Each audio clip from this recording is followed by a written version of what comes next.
Terus sebenarnya saya nggak ya emang sulit sih soal wawancaranya, tapi karena saya lumayan persiapan, lumayan banyak yang bisa saya jawab walaupun nggak semuanya.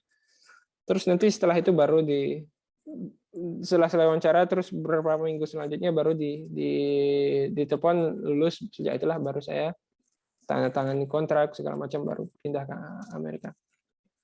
Ya gitulah ceritanya kalau penasaran.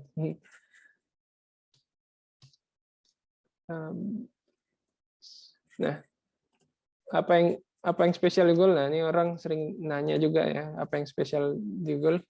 Yang pertama menurut saya paling spesial itu sih rekan-rekan yang pintar-pintar semua, karena memang seleksi untuk masuknya ketat banget. Jadi kebanyakan orang yang masuk itu orang yang pintar-pintar. Kita jadi bisa belajar banyak dari teman-teman. Kerja pun sering enak karena ngerasa kalau orang di sekitar kita itu semuanya kompeten. Jadi kita lancar lah kerja bareng. Nel, bentar Del.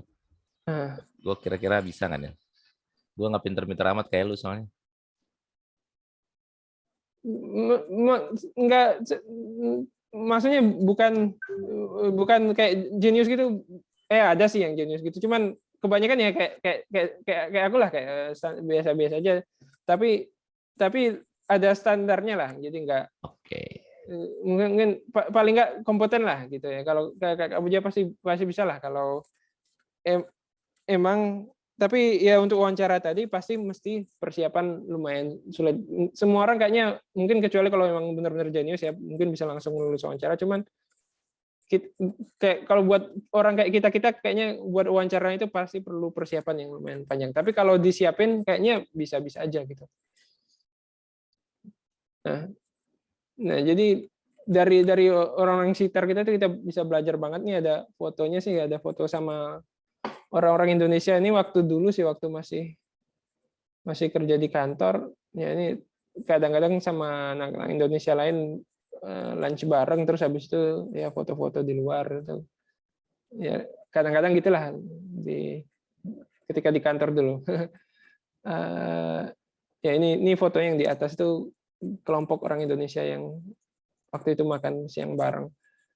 Terus apalagi yang terkenal itu kan fasilitas yang sering disebut di berita gitu ya, dikasih makan gratis, banyak hiburan main-mainan di kantor. Ini benar sih, emang mereka ngelakuin gitu.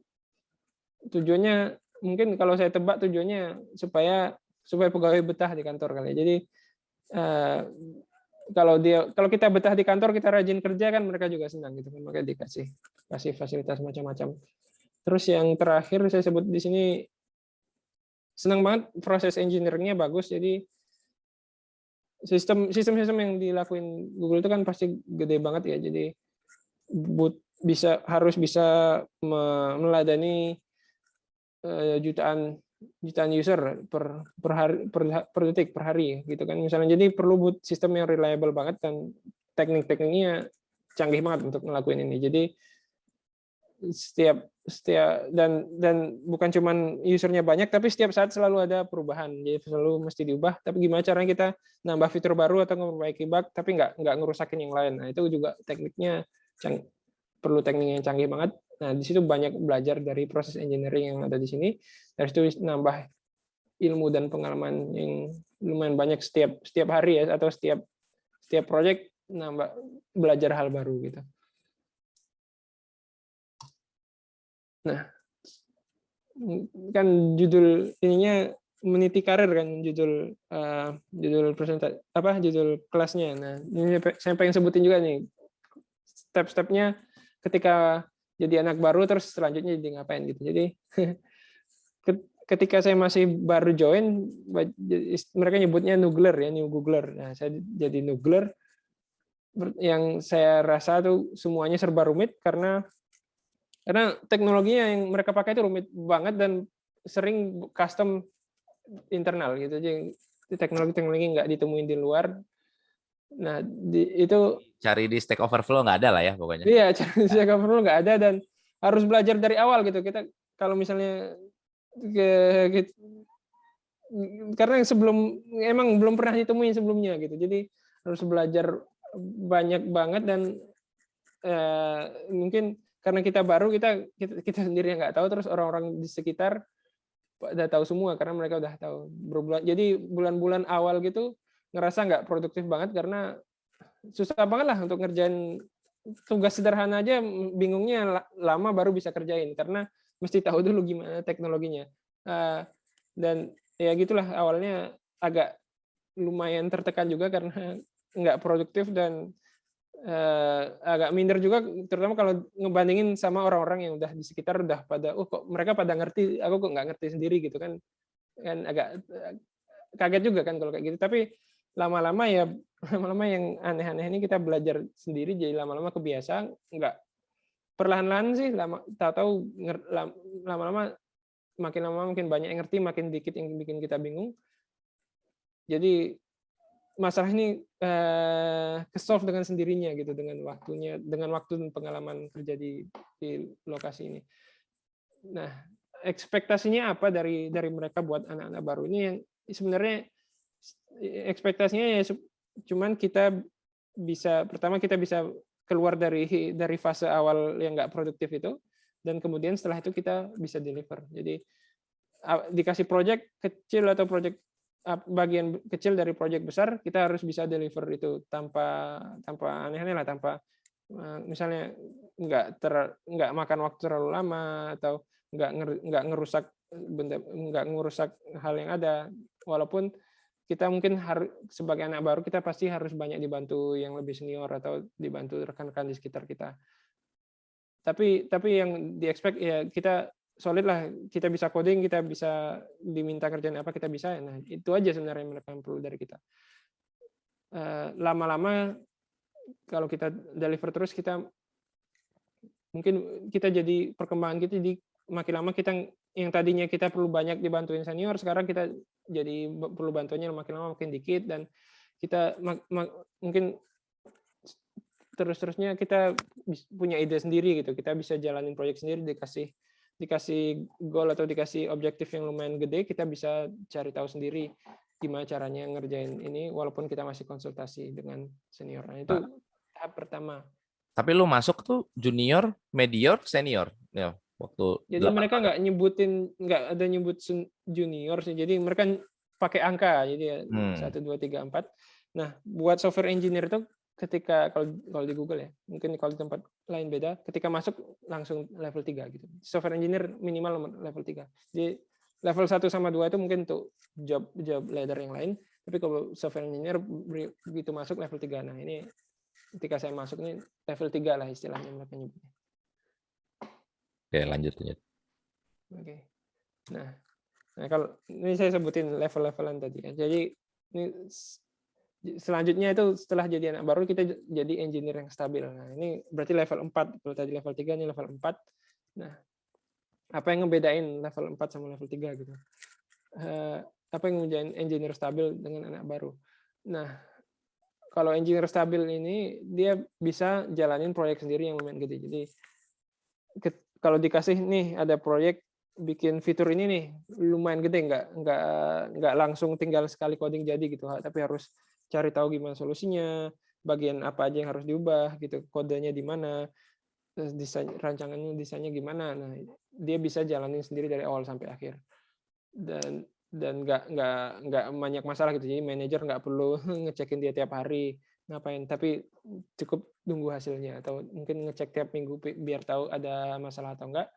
Tapi proyeknya jalan sendirilah tanpa intervensi banyak dari senior atau dari manajer, dan dia nggak perlu terlalu banyak pengawasan, dan dia bisa komunikasi ya. Jadi misalnya kalau proyeknya tadi dikira ini cuma butuh waktu 1 bulan, ternyata rumit, butuh waktu 3 bulan, dia nggak diam-diam aja, tapi dia bilang ke manajer atau ke orang sekitarnya, jadi bisa dicari solusinya gitu. Dan selain itu dia juga bisa bantu kontribusi ke sekitar. Jadi dia bukan cuma ngerjain proyek sendiri, tapi kita juga misalnya bikin helper atau bikin utility yang dipakai juga oleh tim kita gitu misalnya, atau kita bantuin jawab pertanyaan dari anak-anak baru gitu misalnya. Jadi buat kalau engineer yang udah stabil, udah lumayan produktif ya biasanya diharapkan bisa kayak gitu. Dan pastinya kalau dari segi produktivitas juga diharapkan lebih produktif lagi dari engineer anak baru, dari anak-anak baru. Karena dia udah ngerti banyak ya, walaupun pasti nggak mungkin ngerti semua, itu nggak mungkin sampai senior pun, sampai udah level atas pun nggak mungkin ngerti semua yang ada, teknologi yang ada di Google, tapi dia udah ngerti banyak sehingga untuk coding sehari-harinya itu dia produktif banget. Nah, itu yang diharapkan kalau dari level ini.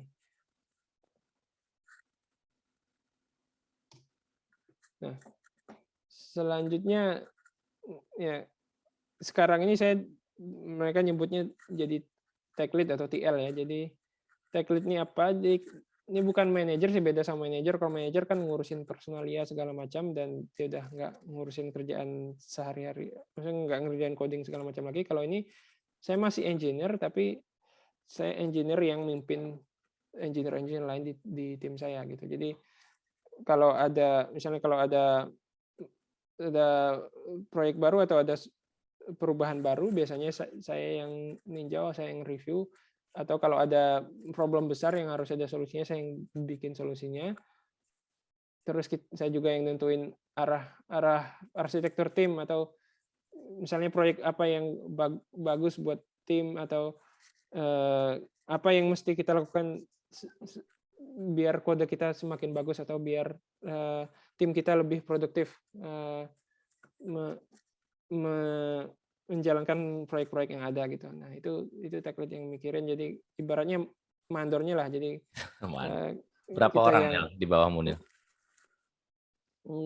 Di timku ada sekarang 10-11, sekitar segitulah, nggak ingat juga karena nambah terus ya, lagi banyak proyek di timku, jadi makin lama makin perlu nambah orang. Dan multi country pastinya kan? Oh, enggak, sebenarnya di satu timnya satu kantor semua, tapi karena multi negara maksudku di timmu. Enggak, satu lokasi semua. Kebangsaan. Oh, tapi orang-orangnya. Oh iya, pasti. Oh ya. Kalau di itu udah pasti sih, kalau di perusahaan Silicon Valley itu pasti banget dari satu tim tuh pasti dari mana-mana aja. Jadi bukan cuma tim gue, semua tim kayak gitulah. Karena mereka butuh talent yang banyak banget, nggak mungkin dari satu negara bisa cukup untuk memenuhi kebutuhan yang gede banget ini.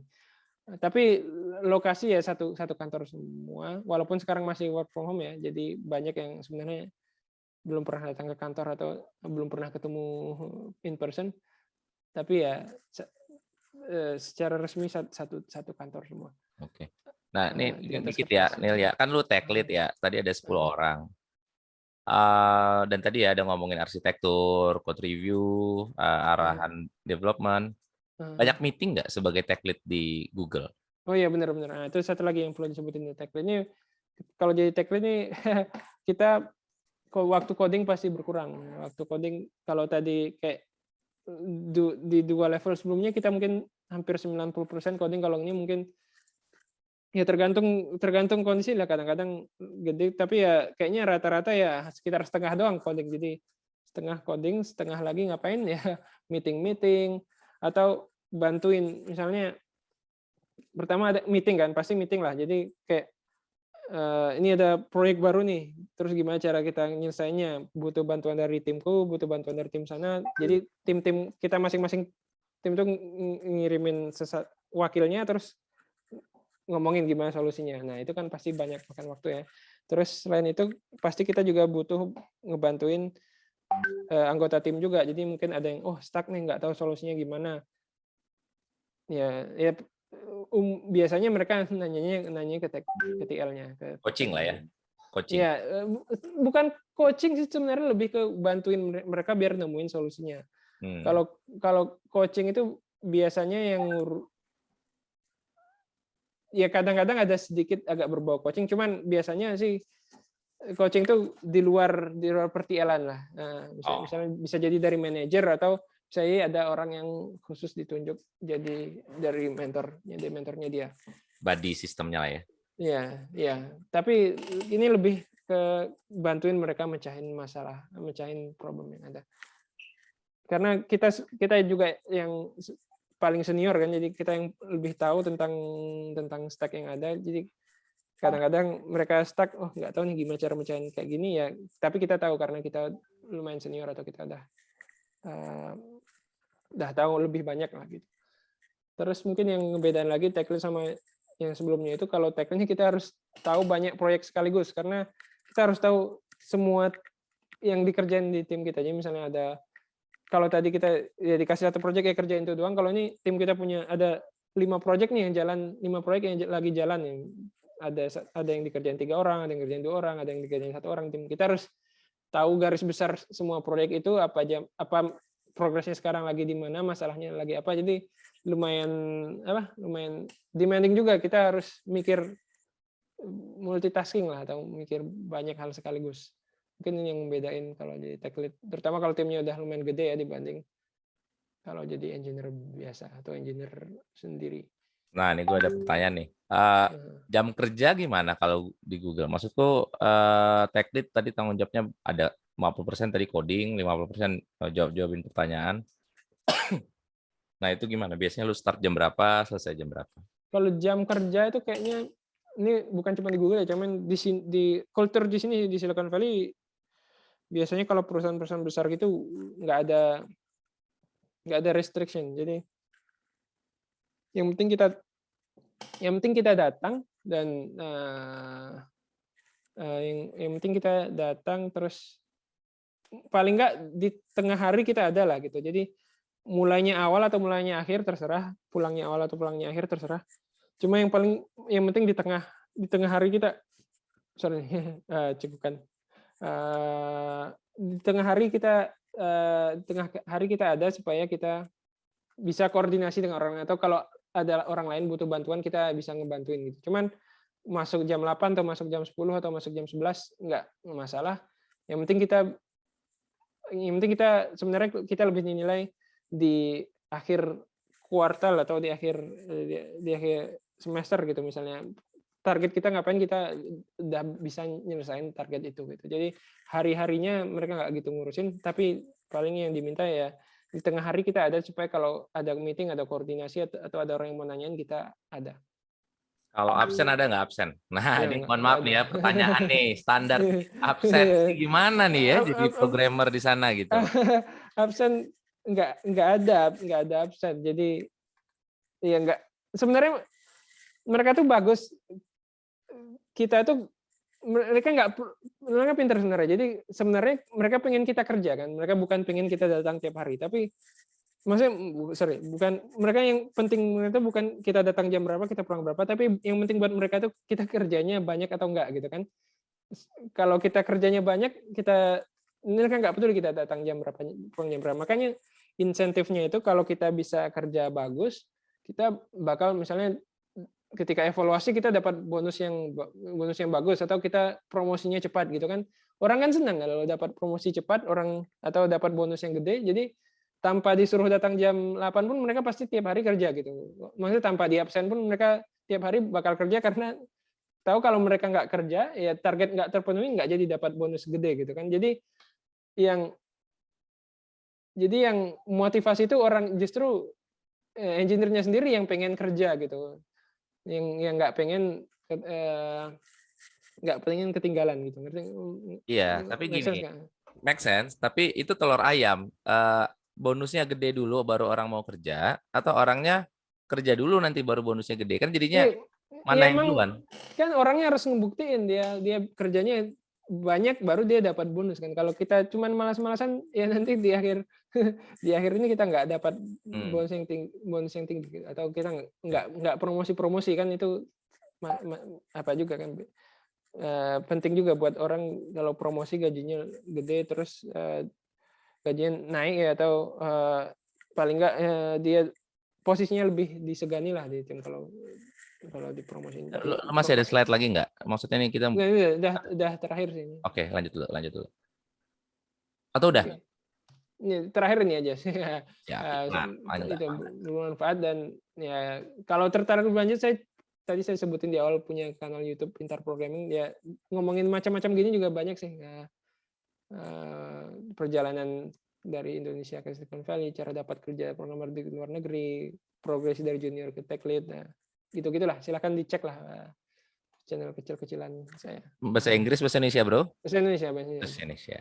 Oke. Ya. Ya ini biar stay begini ya, biar ngiklan ya. Oke, kita mulai sapa-sapa penonton. Ini gue mau kenalin Daniel dengan yang namanya Danang Jufri nih, bro. Kasih tampang dikit bro sama muka. Nih kenapa gue kenalin Daniel? Karena Mas Danang ini apa ya namanya Nang itu ya Nang? Yang ngurusin Google Developer lah di Indonesia ya. Waduh. Atau gimana? Coba lu ngobrol dulu dikit lah, biar ada ini kan kita ada developer Indonesia di Google dan lu ngurusin Google di Indonesia. Coba ini jelasin dikit. Iya. Ini karena pakai handphone, aku nggak usah pakai video, nggak apa-apa kali ya? Nggak apa-apa. Ya. Halo, salam kenal, Mas. Saya Danang, kebetulan jadi community manager dari divisi developer relation. Basically yang kita lakukan ya, kan kebetulan Google ada banyak komunitas dari Google Developer Group, terus ada DSC, Developer Student Club yang di university, sama ada Google Developer Group yang khusus cloud, dan tentunya ada Google Developer Expert. Dan kita juga running beberapa study jam, intinya buat belajar tentang produk AR tertentu, apakah ke Firebase atau ke cloud atau even ke Google Play dan produk-produk Google lainnya. Itu aja sih. Jadi kalau teman-teman misalnya di sini ada yang dari mahasiswa, mungkin bisa ikut program yang bareng sama Tokopedia, Gojek, bareng sama pemerintah juga. Bro, Bukalapak mana bro?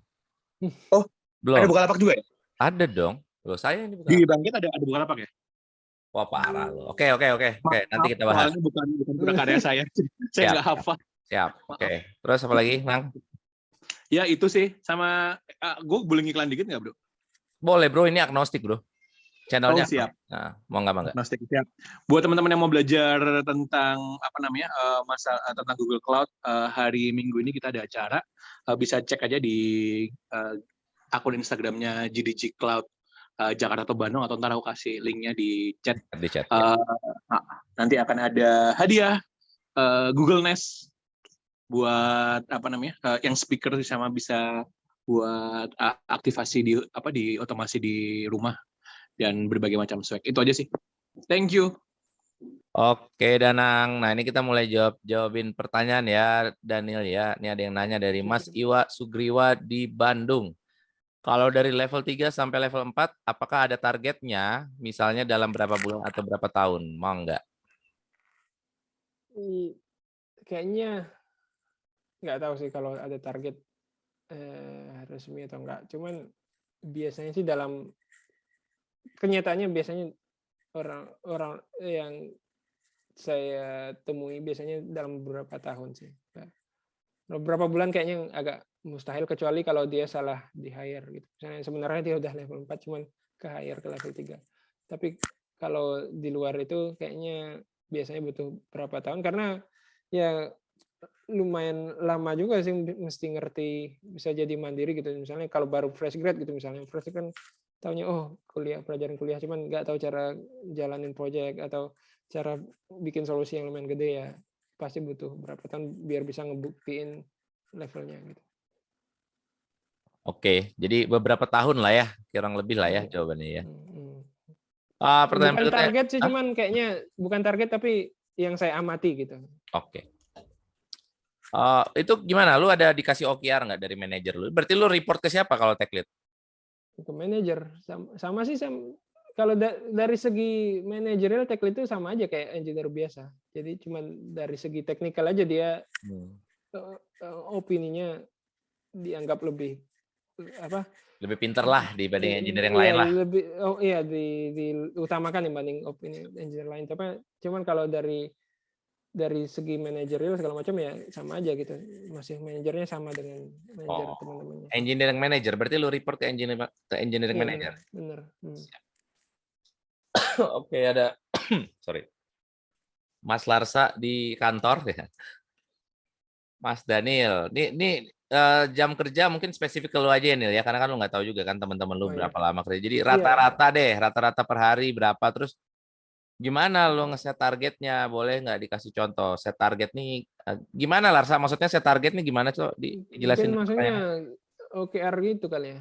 Coba kita tunggu dia dulu. Oh Larsa, ya ada orang ini. Iya, benar. Sorry, nah, sorry Mas. gimana? Coba langsung tanya aja dah. Iya, ini sebenarnya lebih ke OKR-nya sih. Gimana cara nentuin OKR seorang engineer gitu lah. Apa berapa banyak yang dibuat atau berapa banyak yang di code gitu sih. Sorry ini nggak bisa banyak ini lagi tengah-tengah MRT. Belum nggak bisa ngomong lama, nggak bisa ngomong banyak. Maaf.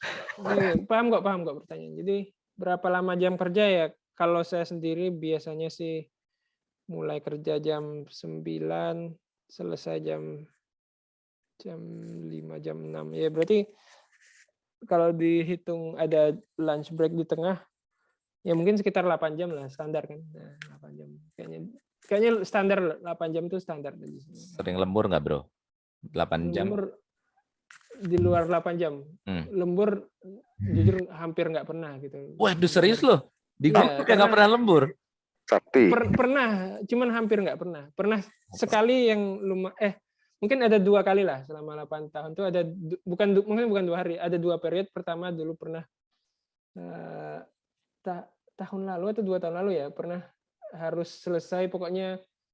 Soalnya kan gini, di sini nih akhir tahun itu udah nggak ada orang pada liburan kan, kayak Natal. Kayak iya, Natal, tahun baru itu libur lumayan panjang, orang pada hilang gitu. Jadi biasanya di sini tuh ada freeze istilahnya, mungkin jadi nggak ada rilis lagi kalau udah hampir menjelang akhir tahun. Jadi dulu pernah ada sesuatu yang harus selesai sebelum akhir tahun. Nah, yang mau nggak mau jadi lembur. Terus sekali, terus sebelum itu pernah ada apa ya? Pokoknya ada proyeknya lumayan sulit, cuman kalau lama nggak, jadi kayak lebih ke internal sih, reorganisasi internal. Cuman kalau nggak selesai stack kita jadi stuck di kondisi yang ada dua solusi, 2 parallel solution gitu. Jadi leadership pengen kita cepat-cepat ngegabungin itu supaya soalnya kalau jelek lah pokoknya kalau ada dua sistem paralel yang jalan bersamaan. Jadi itu juga waktu itu butuhin lembur beberapa hari. Ya cuma seingat itu cuma 2 kali itu. Di luar itu hampir nggak pernah. Bisa bilang nggak pernah. Gua klarifikasi dulu ya. Nih jawaban lu agak menyakiti banyak developer di Indonesia nih kayaknya nih. Menyakiti dalam arti lu di Google 8 tahun, kerja rata-rata jam 9 sampai jam 6, selama 8 tahun itu bisa lu hitung lu lembur itu cuma dalam 2 periode ya. Benar, betul. Udah kayak presiden lo 2 periode. Maksud gue gini, kalau di Indonesia kesannya developer di Indonesia tuh kalau nggak lembur tuh nggak keren, Bro. Nah itu menurutku salah sih mikir kayak gitu. Itu justru kalau mesti lembur itu berarti ada yang salah di pengaturan proyek. Jadi itu bukan salah engineer, tapi salah yang ngatur proyeknya, kenapa proyeknya membutuhkan lembur gitu. Harusnya kalau ada targetnya itu harusnya asumsinya orang kerja normal gitu. Jadi misalnya mesti ada fitur baru nih, butuh waktu, kalau orang kerja normal butuh waktunya berapa? 3 bulan. Ya yang dimintanya 3 bulan, jangan diminta 1 bulan gitu. Kalau kita tahu fitur semacam itu sebelumnya butuh waktu 3 bulan, terus sekarang kita minta 1 bulan jadi, ya pasti bakal ada lembur yang terjadi kan. Jadi yang lembur itu terjadi karena ada kesalahan ekspektasi. Nah, cuman yang nanti timeline siapa? Kan biasanya gini, engineer ini kan kita bekerja Trinity ya, biasanya ada orang produk, ada orang bisnis juga, dan ada engineering kan. Oke lah, produk itu menentukan apa yang mau dibikin gitu kan. Nah, timeline dari mana? Dari produk, dari bisnis, atau dari engineering? Ya yang kerja kan engineering, jadi ya engineer. Maksudnya yang implementasi kan engineering. Jadi ya engineering yang tahu sebenarnya butuh berapa waktu lama buat coding kan. Jadi kalau misalnya dikasih fitur nih, perlu buat fitur ini butuh waktu 6 bulan gitu misalnya kan. Ya 6 bulan dia bilang 6 bulan. Kalau misalnya produk nggak suka, wah kelamaan 6 bulan. Nah, ya kita minta apa yang bisa dikurangin supaya bisa 4 bulan gitu. Jadi fiturnya jangan dibikin secanggih itu kalau mau 4 bulan gitu. Dikurangin dikit, misalnya ini dihilangin. Atau yang tambah orang ini, atau kalau mau mungkin lebih cepat ya, jangan 1 orang tapi 3 orang yang ngerjain gitu. Jadi kalau emang produk butuh banget, perlu cepat, mereka yang harus, bukan mereka sih, cuman leadership yang harus cari solusi lain gimana supaya bisa jadi dengan cepat gitu. Jadi jangan sampai produk yang nentuin timeline, karena bukan mereka yang implementasi kan. Jadi gitulah menurutku ya. Ya, menarik. Nah, ini ada pertanyaan dari teman gue ini, Nikolaus Indra, dulu sempat bareng di Radia, terus jadi engineer di Traveloka. Kalau lo tahu Traveloka salah satu unicorn juga, sekarang jadi engineering manager ya. Gimana Pak Indra? Tolong langsung ditanya aja Pak, jangan diketik Pak. Ya, terima kasih Pak Puja. Ya, jadi sebenarnya ada pertanyaan yang menarik, pengen tahu juga sih. Kalau di Google tuh sebenarnya seorang engineer tuh di-expect-nya menjadi generalis atau spesialis ya gitu.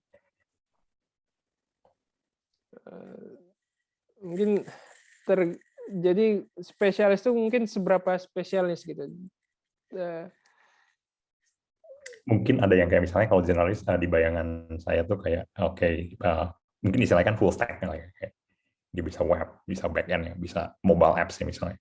Tapi kemudian kan tentu orang-orangnya akan lebih mengerucut lah ya, kayak ternyata saya lebih suka nge-back-end nih gitu.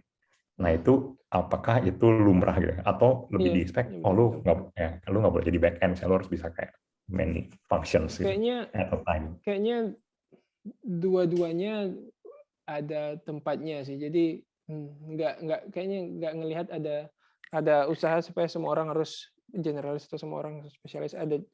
Soalnya bisa juga kalau misalnya pengen fokus, misalnya kalau kitanya pengen fokus, saya pengen fokus mobile developer deh. Jadi ya join aja proyek yang mobile developer terus-terusan gitu. Bisa kan? Tapi kalau kita saya sekarang lagi mobile developer tapi pengen tahu juga web development gimana, atau pengen ngelihat backend juga, ya minta ke manager kasih saya proyek yang backend dong. Soalnya lumayan fleksibel kok kayak gitu. Jadi biasanya kita ketika penugasan kita itu bukan kayak satu arah dari manajer ke bawah, tapi kita juga bisa minta. Misalnya aku pribadi ya, pengalaman dulu awalnya backend kan, pas pertama masuk, terus pas pengen belajar mobile development juga nih, web, jadi pengen tahu JavaScript segala macam gitu kan. Ya udah dikasih, habis itu ketika project yang itu selesai dikasih project yang butuh web development. Jadi dari situ aku jadi belajar JavaScript segala macam, CSS gitu-gitu kan. Terus ternyata setelah itu kurang suka bos yang kayak gini, kembali ke backend dong. Ya udah dikembaliin ke backend. Nggak masalah gitu. Yang penting ya mungkin ketika selama di web development itu proyekku agak lambat karena sekalian belajar, cuman biasanya manajer tuh menolerir, dia sambil belajar, ya wajar, nggak secepat biasa gitu. Mereka menolerir karena itu dia tahu itu investasi ke kita juga kan. Siapa tahu ternyata kita, mungkin dalam kasus aku nggak benar, cuman siapa tahu ternyata dia ini jago banget web developer kalau dia belajar. Nah, itu kan jadi menguntungin juga buat jangka panjangnya kan. Atau bisa siapa tahu dia jadi betah karena dikasih web development gitu. Jadi lebih tergantung orangnya pengennya gimana gitu. Dan biasanya penugasan itu akan ngikutin kita pengennya gimana. Nah, jiwa-jiwa Indra sebagai engineering manager mulai memberontak ya. Kok dikasih kesempatan belajar bisa gitu ya Indra ya. Kalau sekarang gimana? Apa timeline ketat Indra? Ya itu urusan dapur lah. Urusan dapur ya, siap. Dulu kan soalnya ada anekdot Trinity Pak ya. Trinity Project atau Product Management itu kan cepat, bagus, apa satu lagi gue lupa.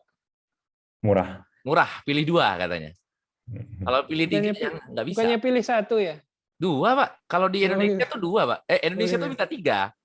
Kalau aku selama ini mengeduket teman-teman, pilih 2 lah bro. Kalau minta 3 ya udah susah lah gitu. Lu pilih 1 ternyata di sana. Enggak, maksudnya enggak disebutin khusus sih kayak gitu. Cuman ini joke antara engineer gitu. Pilih orang berharap pilih 2 tapi kenyataannya yang bisa dipilih itu cuma 1. Nah, ini, Ndra, ini makin ke Silicon Valley makin mature kayaknya, Ndra. Makin realistis lah kalau Makin realistis ya. Berarti di kami tidak realistis begitu atau gimana? Iya, menurutku ya banyak yang kita belajar dari sini tuh orang lebih realistis dibanding yang. Jadi karena dia realistis di awal, jadi dia bisa bikin solusi buat dengan consider limitasi ini. Sama kayak lembur tadi kan. Kalau misalnya realistis yang kayak gini cuma bisa 6 bulan ya proyeknya akan kayak gitu. Cuman kalau ideal gitu, idealistis pengen ini fitur ini jadi dalam 3 bulan ya. Ujung-ujungnya yang terjadi kan engineer lembur gitu. Apa di sini? Ya lembur-lembur aja, nggak apa-apa kan? Sebenarnya kalau dipikir dari perusahaan rugi juga kalau pegawai nggak betah gitu misalnya kan. Oh, oke. Misalnya kalau pegawai betah, misalnya kayak di Google banyak yang bertahun-tahun, 8 tahun, 10 tahun, ya betah-betah aja karena nggak pernah diminta yang aneh-aneh gitu, atau nggak pernah menderita. Ya gitu. kalau di Indonesia kan tinggal cari lagi, ada 200 juta rakyatnya, Nil. Ya mungkin yang misalnya mungkin bakal terasa kalau misalnya ada talenta yang bagus pada keluar gitu karena disuruh lembur terus. Nah mungkin kalau gitu bakal jadi kerasa sama perusahaan. Nggak tahu sih. Ini ada pertanyaan titipan nih mungkin mewakili programmer pemula ya seantero Indonesia ya. Ya kalau mau pinter nonton YouTube-nya Pinter Programming-nya si Daniel. Tapi ada pertanyaan begini, kan tadi lo sempat cerita di awal agak-agak ini ya banyak belajar ya kan, harus banyak belajar, awal-awal banyak yang nggak tahu.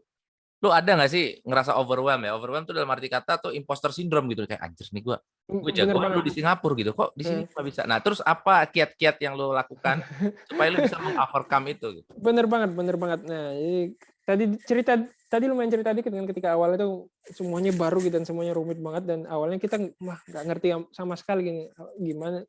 Aku mikir dalam hati, kapan pintarin, bahkan kadang-kadang habis sholat itu berdoanya, ya Allah, kapan nih pintarin dikit dong biar ngerti gitu kan. sampai kepikir terus gitu kan.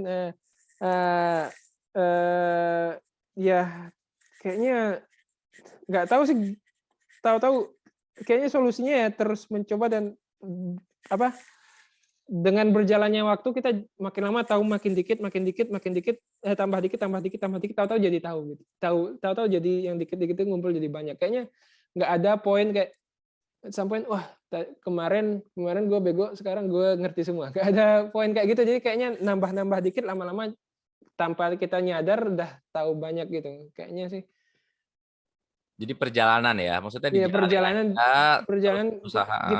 usaha terus ya pas mungkin jangan malu buat nanya gitu, itu penting banget sama buat orang di senior karena ketika awal tuh mungkin mental masih mental Indonesia atau mental Asia gitu ya, di Singapura juga sebelum itu awalnya gengsi gitu, kalau nanya berarti kita nggak tahu gitu kan, berarti kita bego kalau kenapa sampai nanya kayak gini. Tapi di sini mentalitas orang tuh nggak ada pertanyaan yang bodoh gitu, mungkin buat mereka ngiranya gitu. Jadi kalau kita nyoba sesuatu kita nggak ngerti ya berarti itu ada kesalahan di sistemnya. Kenapa sistemnya nggak susah dimengerti, atau mungkin ada yang perlu dijelaskan, buat ada knowledge yang seorang engineer baru harus tahu, jadi itu harus dijelasin oleh senior ke junior. Jadi nanya apapun tuh biasanya dianggap hal yang wajar. Itu penting banget, dan terutama buat anak baru ya, biasanya anak baru tuh ditolerir banget buat nanya hal-hal sesimpel apapun.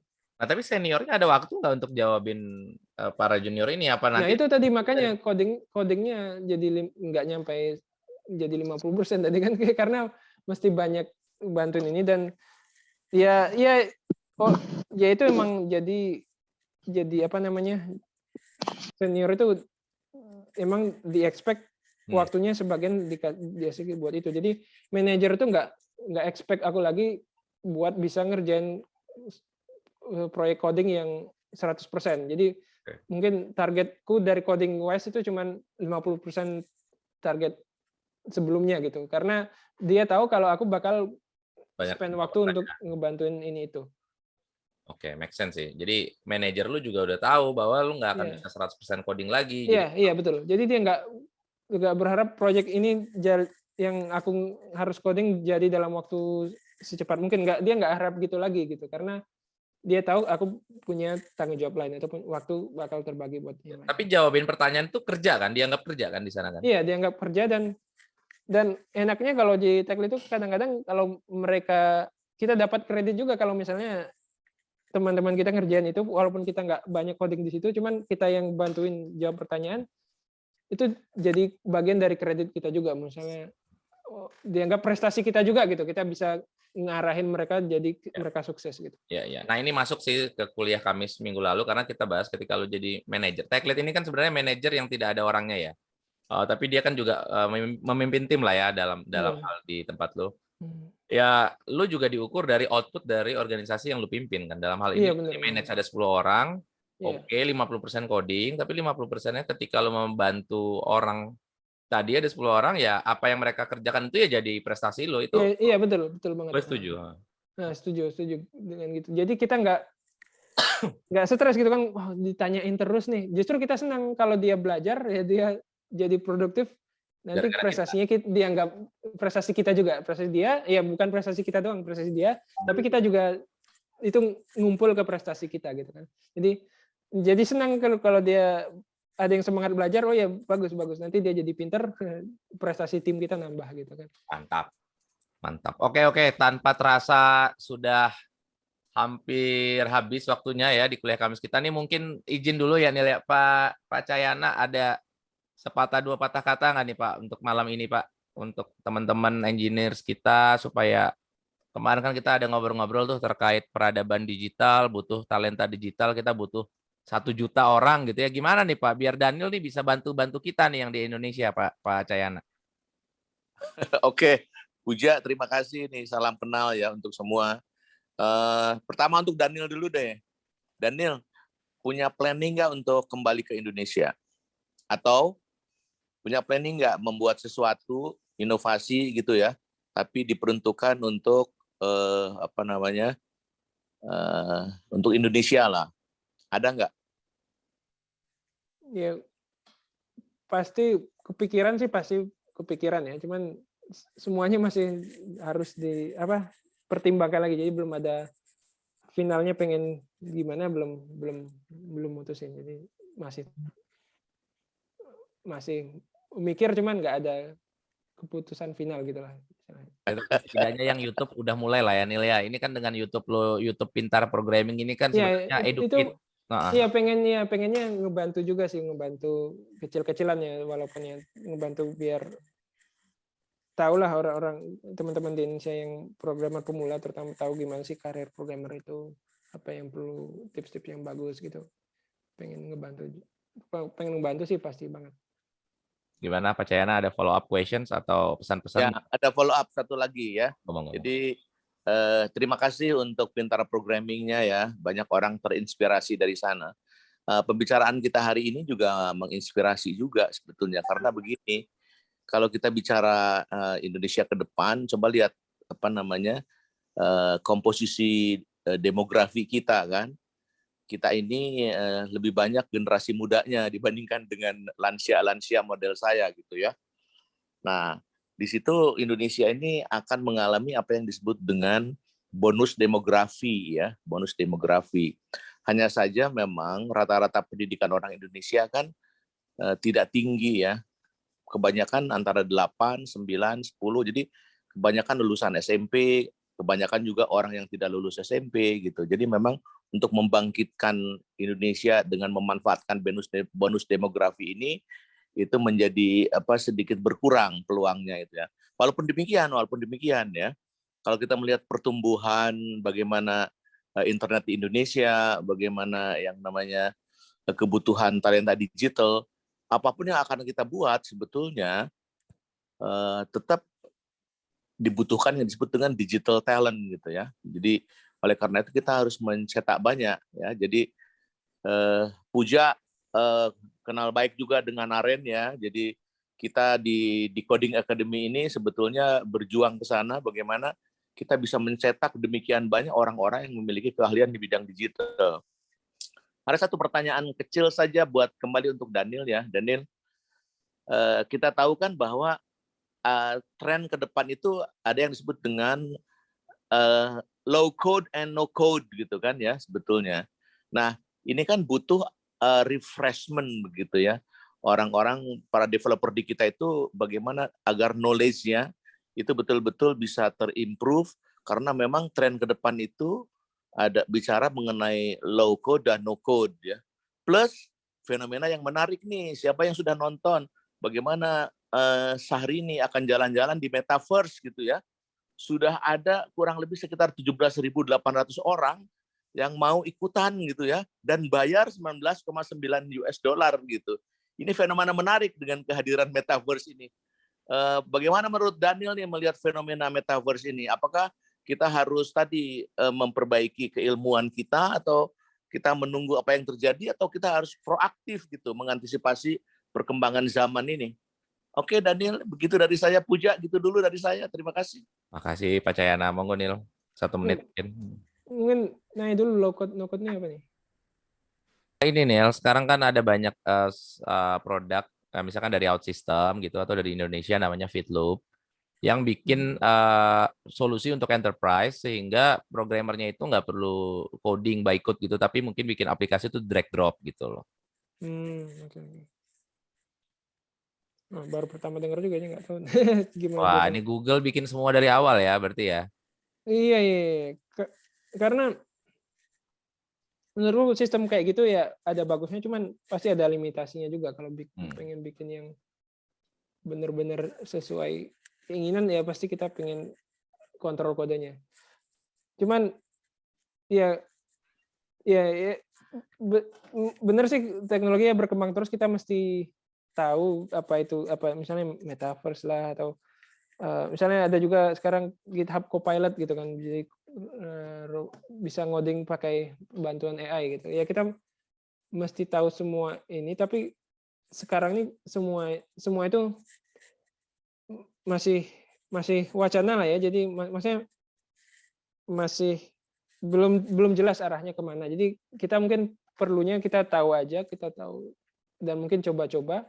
Cuman kita jangan sampai ngeninggalin ya, misalnya dasar-dasar, misalnya belajar programming basic itu pasti tetap perlu kan. Misalnya Apa tuh yang basic tuh apa? Misalnya paling nggak bisa bikin aplikasi pakai JavaScript atau bikin aplikasi mobile bisa gitu kan, itu nggak akan kemana-mana kan gitu maksudnya. Bisa maksudnya tadi kan nanyanya ke buat anak muda Indonesia secara umum ya, yang misalnya belum tahu programming kan, belajar programming dulu gitu kan dah improvement kalau dari segi menambah talenta digital buat Indonesia. Oke. Nice. Yang kedua tadi gimana terkait metaverse nih? Menurut lo metaverse nih mau dibawa kemana nih metaverse ini nih dengan tadi ada cerita Syahrini tadi? Iya, kalau mau dibawa kemana ya sulit banget ngeprediksi teknologi itu jalannya kemana. Kayaknya aku nggak ada prediksi. Bisa jadi karena banyak kan yang teknologi yang katanya baru, tapi ternyata nggak realistis setelah dicoba-coba. Tapi ada juga yang berhasil. Jadi dua-duanya bisa terjadi nih kalau buat metaverse. Pribadi aku nggak punya prediksi, tapi ya penting buat kita tahulah gitu perkembangannya gimana dan nyoba-nyoba juga mungkin apakah ada solusi yang bisa kita buat manfaatin fenomena ini. Cuman kalau dari segi prediksi sih aku nggak tahu. Thank you jawaban jujurnya. Oke Neil nih, thank you banget nih udah lebih dari 3 menit nih kuliah kampus kita hari ini. Mungkin 1 menit deh penutup buat lo, buat developer Indonesia yang pengen berkarir di perusahaan teknologi dunia lah ya, jangan hanya Google ya, kan ada banyak ya, ada Fang, ada apalah gitu kan. Gimana? 1 menit. Iya, kalau buat yang tadi seperti aku sebutin, yang penting kita punya prestasi yang bisa kita tunjukin buat supaya kita bisa membedakan kita dari pelamar-pelamar yang banyak yang lain gitu. Tapi kalau dari segi kualitas menurutku nggak ada nggak ada kekurangannya, pasti coder Indonesia juga jago-jago sama kayak negara lain, cuman kita mesti tahu cara ngebuktiin prestasi kita biar mereka bisa menilai prestasi kita, dan juga kita tahu cara-caranya gitu, gimana lewat mana kita dapat nyari kesempatan, gimana kita cara bisa dipanggil gitu, kita mesti cari tahu juga. Oke, itu dia teman-teman peserta kuliah Kamis gitu ya. Nil, gue ambil ya share screen ya. Oh, sip. Thank you banget Nil, informasi-informasi. Jadi kalau tadi gue bisa simpulkan adalah untuk kerja ya di perusahaan teknologi tadi ya, CV bagus dan nilai kuliah tuh bukan jaminan begitu. Tadi lo bilang keren juga ya. Bisa jadi CV-nya bagus karena dia jago bikin CV gitu ya. Apalagi sekarang tuh di LinkedIn tuh, itu kayaknya